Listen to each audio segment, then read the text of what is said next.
গল্পের ঝুলির গল্পের চ্যানেলে সবাইকে জানাই স্বাগত। আজ আমার নিবেদন প্রতিভা বসুর লেখা ছোট গল্প বালুচর। হঠাৎ দরজায় কার করাঘাত শুনে আমি চকিত হলাম। টিপ টিপ বৃষ্টি পড়ছে বাইরে। পায়ের ওপরকার চাদরটা ঠেলে সরিয়ে বিস্মিত গলায় বললাম, কে? অত্যন্ত মৃদু ও দ্রুত গলার জবাব এলো, খোলো খোলো শিগগির। মনে হলো কোনো মেয়ের গলা। ভেবে পেলাম না এত রাত্রে কে এলো। আলো জ্বলে দরজাটা খুলে দিয়ে আমি চমকে উঠলাম। যে মানুষ আমার সমস্ত জীবন ভরেছিল, যার কল্পনাই ছিল আমার একমাত্র সঙ্গী, এতকাল ধরে যার স্বপ্নে আমি মুগ্ধ হয়ে আছি, সেই মানুষের দেহ অকস্মাৎ এই অবস্থায় কুন্তলাকে দেখে আমার যে কেমন হলো সে অনুভূতির কোনো বর্ণনা নেই। প্রথমে সেই কথা বলল, আমি কি দাঁড়িয়ে থাকব? তুমি কি আমাকে চিনতে পারছো না? ব্যস্ত হয়ে বললাম, ইস, তুমি যে ভিজে গেছো। মনের বিমূঢ়তা সামলে সহজ হবার চেষ্টা করলাম। কুন্তলা ঘরে ঢুকেই দরজাটা বন্ধ করে দিল। তারপর নিজের ভেজা কাপড়ের দিকে তাকিয়ে আপন মনেই বলল, ভিজে গেছি। কিছু হয়তো বলা উচিত, কিন্তু বলা হলো না। আমার কণ্ঠস্বর যেন বুঝে গিয়েছিল। এতক্ষণ মনে হলো আমার জীবনের যে ধ্রুবতারা, তাকে আমি আকাশ থেকে হঠাৎ এই ধরণীতে আমারই এই ছোট ঘরে আসতে দেখে সুখী হইনি। যার বিরহে কত দিন ব্যর্থ হয়েছে, কত রাত বিনিদ্র কেটেছে, আজ এই বর্ষার রাত্রে সেই যখন শরীরী হয়ে এলো, তখন সুখের পরিবর্তে কেমন একটা আতঙ্কে অস্বস্তিতেই মন ভরে গেল। শক্ত মাটির ওপরে আমার কম্বলের বিছানায় বসতে দিলাম কুন্তলাকে। বললুম, হঠাৎ এই এত রাত্রে তুমি একা একা এলে কেমন করে? একা এরকম করে এলাম বলেই তো তোমার কাছে আসতে পারলাম। প্রদীপ, যত কষ্ট তোমায় দিয়েছি, সকল কষ্ট সুদে আসলে আমার দেহ মনকেও জ্বালিয়ে পুড়িয়ে খাক করে দিয়েছে। ব্যঙ্গ করবার লোভ সামলাতে পারলাম না। বললাম, বড় অসময়। মুখ তুলে কুন্তলা বলল, এর তো কোনো অসময় নেই। ফুল যখন ফোটে তা আপনা থেকেই ফোটে। আজ আমার সমস্ত হৃদয় উন্মুখ হয়ে উঠেছে তোমার জন্য। সেখানে আমি স্বামী, সমাজ, সংসার, সুনাম সমস্ত অবহেলার যোগ্য মনে করি। তোমার তিল তিল সাধনা, তোমার অবিচল ভালোবাসা, তোমার নিষ্ঠা। বলতে বলতে কুন্তলা চোখের পাতা ভেজে উঠল।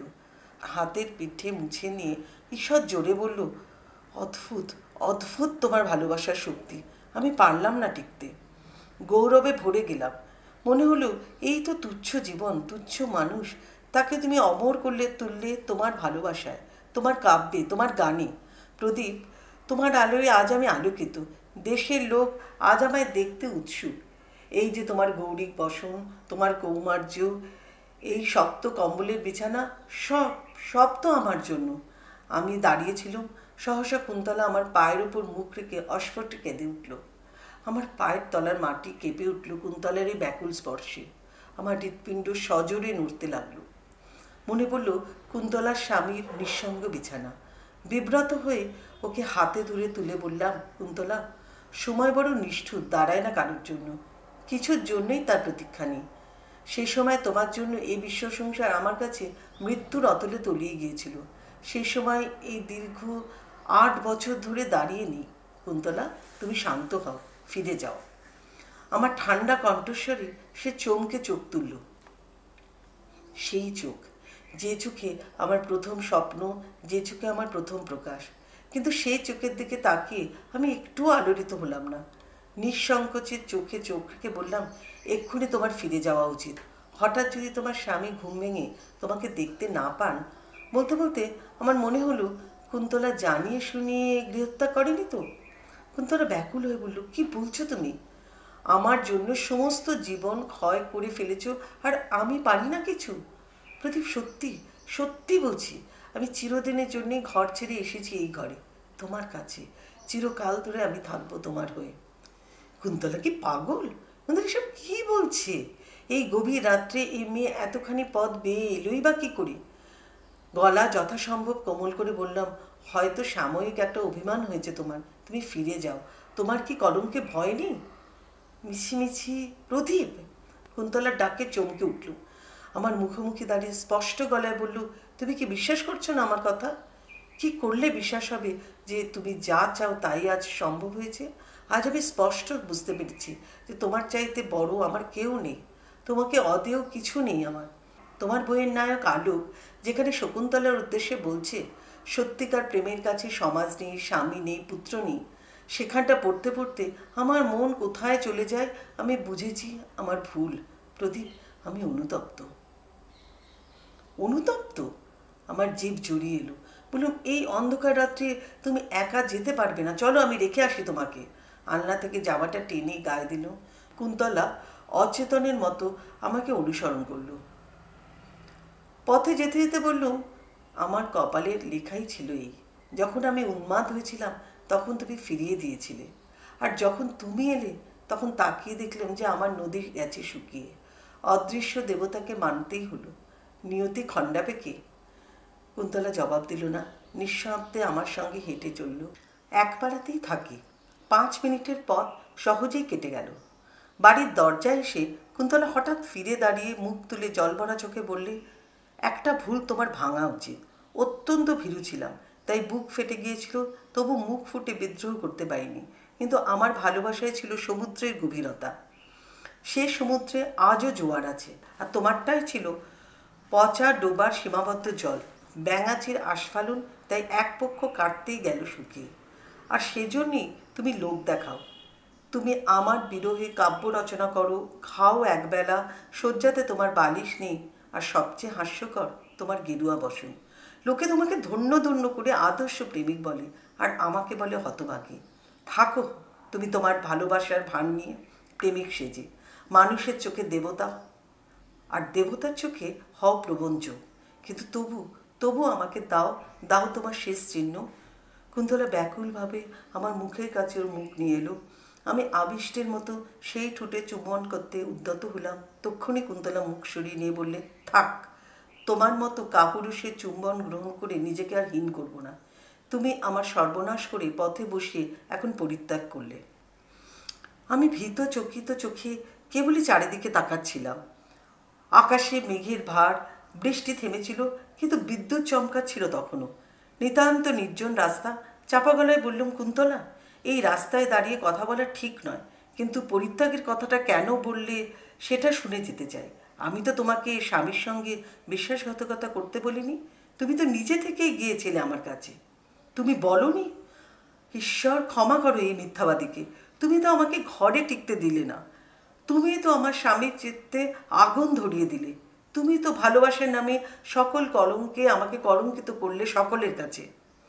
তোমার বই পড়তে পড়তে উত্তেজিত হয়ে ওঠেন আমার স্বামী। আমার দেহ স্পর্শ করতেও তার ঘৃণা বোধ হয়। আমি তোমার কি করেছি? তোমাকে ভালোবেসেছিলাম, এই তো আমার অপরাধ। রাস্তার টুপি পরা আলোটির উজ্জ্বল সরু রেখার কাছে সরে এসে কুন্তলা নিজের বাঁ হাতের কাপড়টা তুলে বলল, এই দেখো তোমার অলৌকিক প্রেমের পরিণতি। আমি ওর হাতের দিকে তাকিয়ে শিহরিত হলাম। কাঁধের থেকে হাতের পাতাটি পর্যন্ত সম্পূর্ণ পুড়ে কুঁচকে গেছে। আতঙ্কে বলে উঠলাম, এ কি? অত্যন্ত শান্তস্বরে কুন্তলা বললে, এই হাত একদিন তোমার ছিল। তুমি লিখেছ, কোনো এক নির্জন রাতে এই হাতে আমি তোমাকে আলিঙ্গন করেছিলাম। সেজন্য নাইট্রিক অ্যাসিড ছুঁড়ে এই কলঙ্কিত হাত দুটি পুড়িয়ে উনি শোধন করতে চেয়েছিলেন। তাই তো গিয়েছিলাম তোমার কাছে। ভেবেছিলাম আর কেউ গ্রহণ না করলেও তুমি তো আছো, তুমিই তো সকল কিছু অতীত হয়ে শেষ পর্যন্ত গ্রহণ করবে আমাকে। কিন্তু হঠাৎ কুন্তলা সচকিত হয়ে দ্রুত ঢুকে গেল বাড়ির মধ্যে। মুহ্যমান হয়ে কিছুক্ষণ দাঁড়িয়ে রইলাম ওই প্রকাণ্ড বাড়িটার সামনে। তারপর একসময় বাড়ি ফিরে এসে শুলাম, কিন্তু ঘুম এলো না। মাথার মধ্যে শত সহস্র পোকা কিলবিল করে উঠল একসঙ্গে। কুন্তলার পোড়া হাত আর পাথরের মতো স্তব্ধ চোখ কেঁদে কেঁদে ফিরতে লাগলো আমার অনেক দিনের ঘুমন্ত মনের মধ্যে। আমি প্রদীপ দে, আমার খ্যাতি সারা বাংলাদেশে। আমার বইয়ের অনুরাগী পাঠকের অভাব নেই। আমার 400 পৃষ্ঠাব্যাপী বৃহৎ উপন্যাস প্রেম ও প্রতীক্ষা কিংবা বিখ্যাত গল্পের বই আলোক শকুন্তলার উপাখ্যান পড়তে পড়তে লোকেরা অশ্রুত্যাগ না করে পারে না। আর শকুন্তলার বিরহে তো দান্তে বিয়াত্রিচেকেও হার মানায়। আমার প্রেম উপাখ্যানের কাছে নাকি আজকের দিনে রোমিও জুলিয়েট বা লায়লা মজনু সমস্তই ম্লান হয়ে গেছে। ট্রামে, বাসে, খেলার মাঠে সর্বত্রই একথা শুনতে শুনতে আমারও যেন কেমন সন্দেহ হচ্ছে যে কথাটা হয়তো সত্যি। আমার চেহারা ভালো, কলকাতা শহরে একখানা বাড়ি আছে, চরিত্রের দুর্নাম কোনো শত্রুও রটাতে পারিনি। কাজে কাজেই আমি স্বপ্নেও ভাবিনি যে কুন্তলার বাবা আমাকে বিমুখ করবেন। আমি কুন্তলার প্রতিবেশী ছিলাম, অত্যন্ত মামুলি প্রথায় আমাদের দেখা শোনা এবং ভালোবাসা। আমি MA পাশ করে বসে আছি, আর কুন্তলা তখন ম্যাট্রিক পরীক্ষার্থী। কুন্তলার বাবা একদিন অনুরোধ করলেন, তুমি যদি একটু দেখিয়ে শুনিয়ে দাও তবে বড় ভালো হয়, প্রাইভেট দিচ্ছে। আমি খুশি মনেই বললুম, বেশ তো, এক জায়গায় আছি আর এটুকু করব না? অক্ষয়বাবু বিগলিত হাস্যে বললেন, এ তো তোমারই যোগ্য কথা, কিন্তু মাইনে টাইনে। আমি লজ্জিত মুখে বললাম, ছি ছি, তা কি হয়? সেজন্য আপনি ভাববেন না। তা তো ঠিকই, তুমি হলে গিয়ে ওর বড় ভাইয়ের মতন। পুরো 6 মাস পড়িয়ে কুন্তলাকে ম্যাট্রিক পাশ করালাম। তারপর যখন IAতে কলেজে ভর্তি হওয়ার প্রস্তাব চলল, তখন একদিন সন্ধ্যাবেলা কুন্তলা বলল, বাবা বলছেন কলেজে ভর্তি হতে। আমি বলি যে ম্যাট্রিক তো প্রাইভেটেই দিলাম, IAটাও না, কলেজেই ভর্তি হয়ে যান, কলেজের একটা অন্যরকম স্বাদ আছে। কুন্তলা বড় বড় চোখে আমার দিকে তাকিয়ে চোখ নামিয়ে নিল, কথা বলল না। আমি বুঝলাম এটা অভিমানের ভাষা। আমরা যদিও তখনও আপনি বলা স্তর উত্তীর্ণ হইনি, তথাপি এরকম ছোটোখাটো মান অভিমান চোখের সাহায্যেই চলত। বলা বাহুল্য, অভিমানটা সর্বদা কুন্তলার দিক থেকে আসত। আজকেও আমি ভাব বুঝে মৃদু হেসে বললাম, কি অপরাধ করলুম? কিচ্ছু না। বাহ, এরকম করলে চলে নাকি? বলুন কি হলো? কলেজে ভর্তি হতে ইচ্ছে না করে হবেন না, কিন্তু থাক, সবই বোঝেন আপনি, বুদ্ধিমানের ঢিপি। কি আর করা যাবে, নির্বোধকে একটু বুদ্ধি দিন না। আমি কৃতাঞ্জলি পুটে হাসতে হাসতে ওর কাছে এসে দাঁড়াতেই ও হঠাৎ আমার হাতের ওপর নিজের হাত রাখল।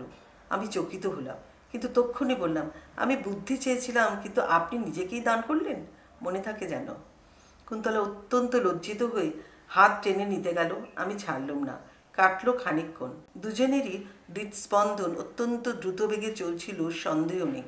অবশেষে আমি প্রথম কথা বললুম, এবার বলো, তোমার কলেজে পড়বার ইচ্ছা নেই কেন?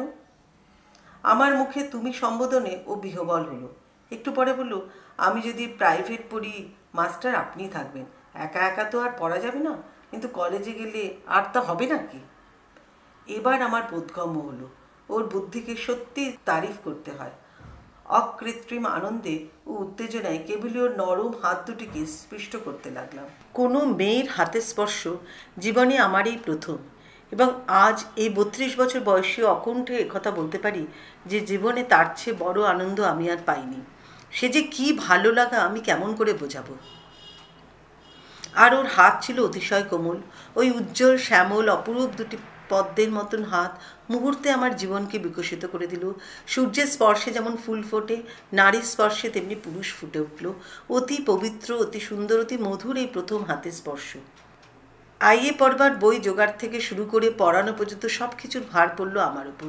বিনা দ্বিধায় সমস্ত করলুম, এবং ক্রমে ক্রমে আমার আসক্তি চরমে ঠেকল। বেশিক্ষণ ওকে না দেখে আমি থাকতে পারি না। ওর তুচ্ছতম ইচ্ছাটিও পূরণ করতে না পারলে আমার জীবন ব্যর্থ মনে হয়। বোধহয় ওর সামান্য মাথা ধরলে আমি পাগল হয়ে যাই। এই রকম যখন একটা অস্বাভাবিক অবস্থা, তখন শুনলাম কুন্তলার বিয়ের ঠিক করছেন তার বাবা। পড়াশোনা সেদিন কিছুই হলো না। কুন্তলাকে বললাম, এবার তাহলে বলি। বলো, কিন্তু বাবার মতিগতি ভালো বুঝছি না। কেন? পাত্র হিসেবে আমি কি অযোগ্য? অযোগ্যতাই কি সবচেয়ে বড় কারণ? এরা ভীষণ গোড়া পরিবার। ছেলে মেয়ের নিজের ইচ্ছে বা রুচিকে এরা ব্যভিচার মনে করেন। তাই যদি মনে করেন, তাহলে খাল কেটে এই কুমিরের ব্যবস্থাটাই না করা উচিত ছিল। পিতৃনিন্দা মহাপাপ, কিন্তু না বলে পারছি না। পয়সার মায়া তার বড় ভীষণ। যখনই বুঝলেন বিনে পয়সার একটা মাস্টার পাওয়া যাচ্ছে, তখনই কি সাংঘাতিক। কুন্তলা বললে, যদি বাবা অমত করেন কি হবে? আমি আশ্বাস দিয়ে বললাম, অমত করবেন কেন? আমি তো আর পয়সা চাইবো না, আর তাছাড়া অমত করলে আমরা পালিয়ে যাব। পালিয়ে? কুন্তলা মুখ চোখ রীতিমতো ভয়ার্থ দেখালো। বললুম, তাছাড়া উপায় কি? তোমাকে ছাড়া এই জীবন অসম্ভব। তোমার দিক থেকেও কি তাই নয়? আমার কথা জানতে চেও না। আমি অধম, আমি ভীরু। আমাকে শুধু শক্তি দাও তুমি। কুন্তলা জল ভরা চোখে রাজ্যের দুর্ভাবনা নেমে এলো।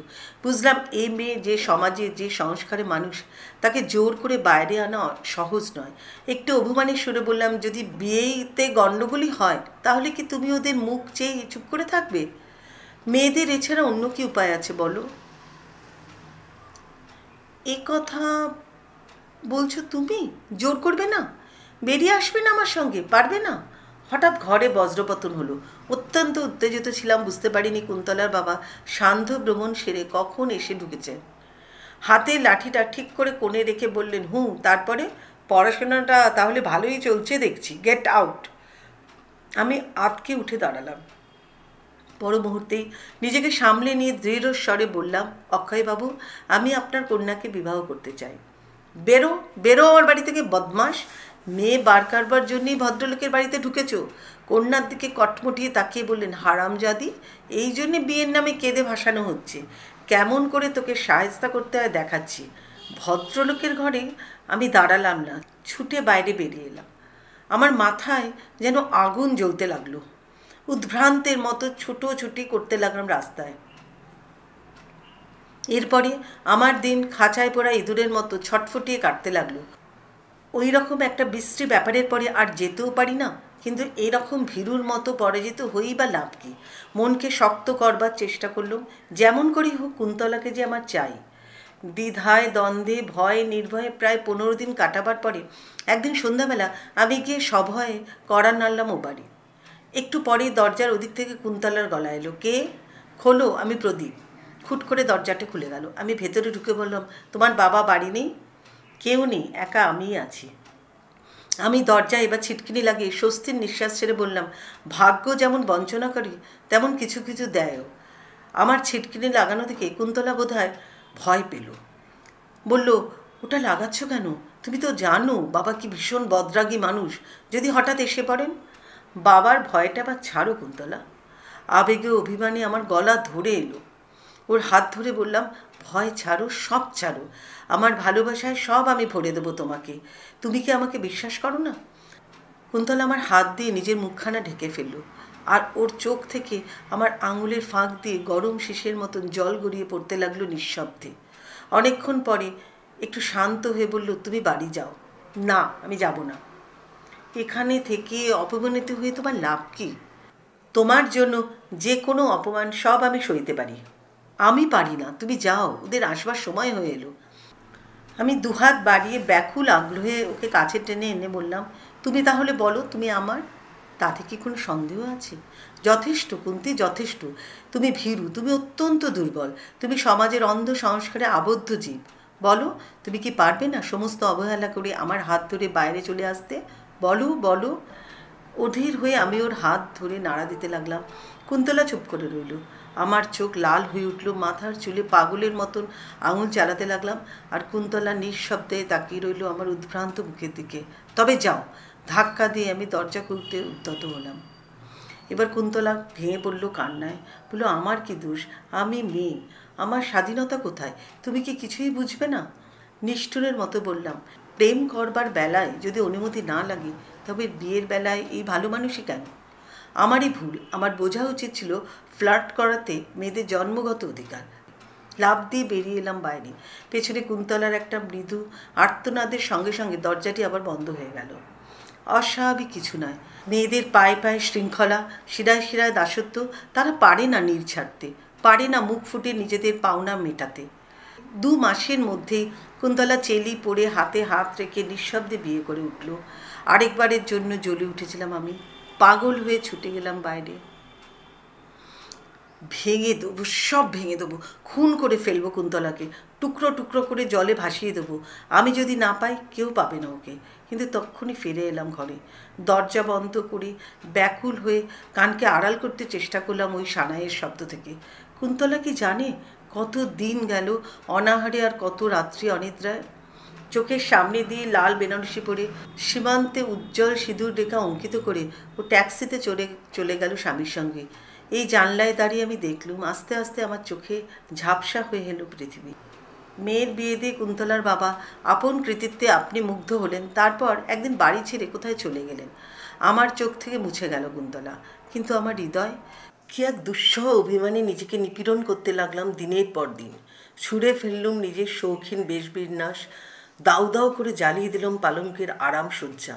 না খেয়ে পারি না, তাই খুদ করেও যা হোক পেটে দিতেই হয়। আর আমার অন্তরের যত সঞ্চিত বাসনা সমস্ত উদ্ঘাটিত হতে লাগলো আমার সাহিত্যে। আমি জানি বুদ্ধিমান লোকেরা হাসাহাসি করে কেউ বলে সৎ, কেউ বলে বোকা, আর কেউ কেউ বলে বদ, সমস্তই মানি। কিন্তু সে সময় আত্মনিষ্পেষণেই ছিল আমার মুক্তি। আর কুন্তলাকে সামান্য একটু চোখে দেখবার জন্যেই আমি কী না করেছি। খুঁজে খুঁজে তো এলাম এ পাড়ায়। আমি মনে মনে বিশ্বাস করতুম আমার তপস্যা একদিন সার্থক হবে, আবার আসবে কুন্তলা আমার হয়ে, হার মানবে আমার ভালোবাসার কাছে। সেদিন পিতার সামান্য রক্তচক্ষুই কুন্তলার পক্ষে যথেষ্ট ছিল। আর আজ এলো তো সব ছেড়ে। স্ত্রীলোকের সবচেয়ে বড় কলঙ্কই স্বামীর আশ্রয় ত্যাগ করা, হোক সে মাতাল কিংবা বদ। তাও ও ছাড়তে পারলো শেষ পর্যন্ত। কিন্তু আমি গেলাম কোথায়? কুন্তলাকে যতক্ষণ পর্যন্ত কাছে দেখিনি, তার আগের মুহূর্ত পর্যন্ত আমি কল্পনাও করিনি যে সেই আমি আর নেই, আছে শুধু আমার অভ্যাসের কঙ্কাল। কেন এমন হয়? যার সৌগন্ধে আমার সমস্ত হৃদয় আচ্ছন্ন হয়েছিল, যাকে পাবার জন্য আমি সর্বস্ব ত্যাগ করতে পারলুম, কোথায় গেল সেই মেয়ে? আমি গেলুম বিস্মৃতির অতলে তলিয়ে। কিন্তু কুন্তলা, ওকে তো দিলুম না ভুলে যেতে। তবে কি ওর প্রতি এই আমার যোগ্য প্রতিশোধ? এই কি ছিল আমার প্রতিহিংসা পরায়ণ অচেতন মনে? কি জানি। জীবন বড়ই বিচিত্র। এক সময় যাকে ছাড়া জীবন অর্থহীন লাগত, আজ কয়েক বছর পর হয়তো তার অস্তিত্বের কোনো মূল্যই নেই, তাই না? সবাই ভালো থাকবেন। খুব তাড়াতাড়ি আবার দেখা হচ্ছে।